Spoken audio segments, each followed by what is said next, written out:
कांग्रेस ने मजबूती के साथ हमेशा नीतियों को लेकर आवाज़ उठाने का काम किया है।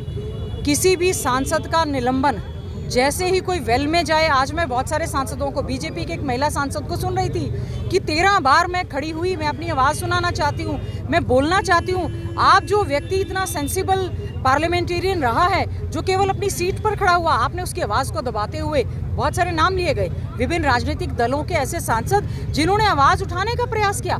आपने मुद्दे, आप कम से कम जिस समय देश में कानून, क्योंकि ये विधायी संस्थाएं हैं, जो चुना हुआ सांसद है या विधायक है, चाहे राज्यसभा का है चाहे लोकसभा का है, कोई जब देश में आप कानून बना ले, आपने देखा होगा क्रिमिनल, इस पे सीआरपीसी पे कानून आया, इस पे आज बहुत सारे कानून बने हैं जिस पर कुछ अमेंडमेंट आनी थी और कुछ कानून बनने थे। आप कैसे समझते हैं उस देश में कानून में परिवर्तन हो रहा है और उसमें विपक्षी सांसदों को बिना आपके चर्चा के, उनके निलंबन के, बीजेपी का कहने का क्या है, बीजेपी का एक सांसद भी ना उनके मंत्री तैयारी से आते हैं ना उनके सांसद तैयारी से आते हैं, वो तो यस नो। बीजेपी के सांसद से, आप अरविंद शर्मा से जो यहाँ से सांसद हैं, आप पूछ लेना कितने बिल पास हुए और आपने कितनी बार, वहां पर तो विपक्ष नहीं था। इन्होंने उसको यस में भी नहीं पता कि किस चीज पे यस कर गए, नो किस चीज पे नो कर गए। विपक्षी सांसदों को बाहर निकालकर इस प्रकार से बिल पास करवाना, मैं समझती हूँ देश की परंपरा के लिए अच्छा नहीं है। हमारे कांग्रेस पार्टी के सबसे वरिष्ठ हमारे नेता हैं, इन्होंने सभी, देखिए मैं मीडिया के बंधुओं से केवल एक बात कहना चाहती हूँ, हमारे ऐसा है, इन्होंने सारा समय देखा है, इन्होंने सारा, हमारे सभी साथियों जो वरिष्ठ हैं, जो युवा हैं, उन्होंने सभी समय देखा है। आज के समय में जो तानाशाही चल रही है, जो व्यक्ति, जो राजनीतिक दल जो भी बोलने लगता है उसकी आवाज को दबाने का काम किया जाता है। और किस प्रकार से आज संसद में मेरी आवाज दबा रही थी, प्रकार से देश में आज तानाशाही चल रही है, इस तानाशाही के खिलाफ पूरे देश भर में जो इस समय प्रदर्शन चल रहे हैं, मैं आपसे पूछना चाहती हूँ, काइंडली आप बीजेपी के सांसद से पूछना कि देश के प्रधानमंत्री छोटी सी बात को लेकर ट्वीट करते हैं, मैसेज देते हैं, देश की संसद में आकर उन्होंने, जो संसद में चूक हुई है, देश के प्रधानमंत्री ने आकर स्टेटमेंट क्यों नहीं दी? अमित शाह जी जो कभी भी, और देश के प्रधानमंत्री छोटी छोटी बातों पर सबकी मिमिक्री करते हैं, उन्होंने आकर जो है वो स्टेटमेंट क्यों नहीं दी?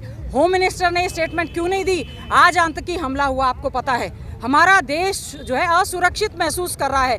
हम चाहते हैं सेना की रेगुलर भर्ती हो, हम सेना का सम्मान करते हैं। देश में इस प्रकार से चूक को कतई बर्दाश्त नहीं किया जाएगा। वही 13 तारीख जिसमें पहले भी देश की संसद पर चूक हुई थी, जिसमें संसद के अंदर अगर वो पॉइजनस गैस होती तो क्या होता, सारी दुनिया ने देखा, भारतीय संसद पर हमला हुआ, सारे देश ने देखा, भारतीय संविधान पर हमला हुआ। बीजेपी के लोग तो मुंह दिखाने के लायक नहीं है। वो बताएं कि केवल राहुल गांधी जी उसकी वीडियो बना रहे थे तो क्या हो गया?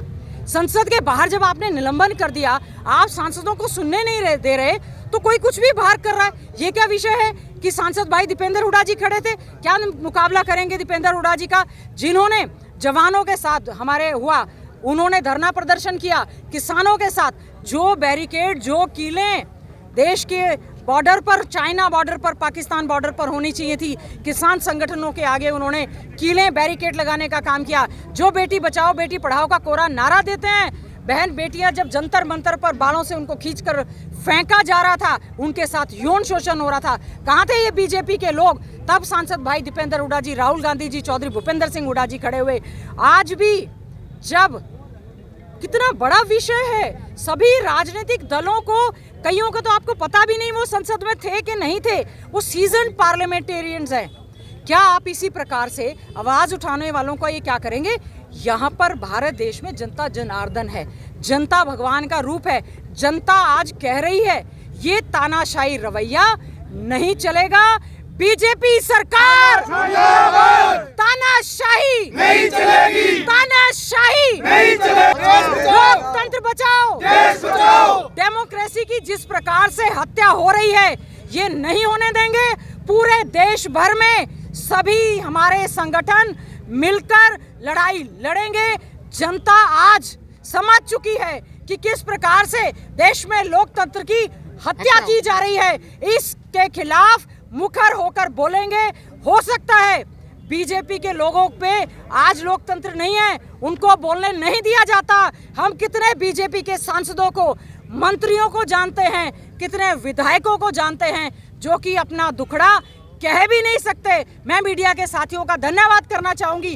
कम से कम आज जब कांग्रेस पार्टी और सारा इंडिया गठबंधन पूरे देश में जब आज कर रहा है विरोध प्रदर्शन, तो हमारे मीडिया के साथी इस आवाज को जरूर दिखाएं, क्योंकि पूरी दुनिया की निगाह आज इस बात पर है कि जो संसद का शीतकालीन सत्र 22 तारीख को खत्म होना था, क्या कारण है कि उसको 21 तारीख को ही खत्म कर दिया।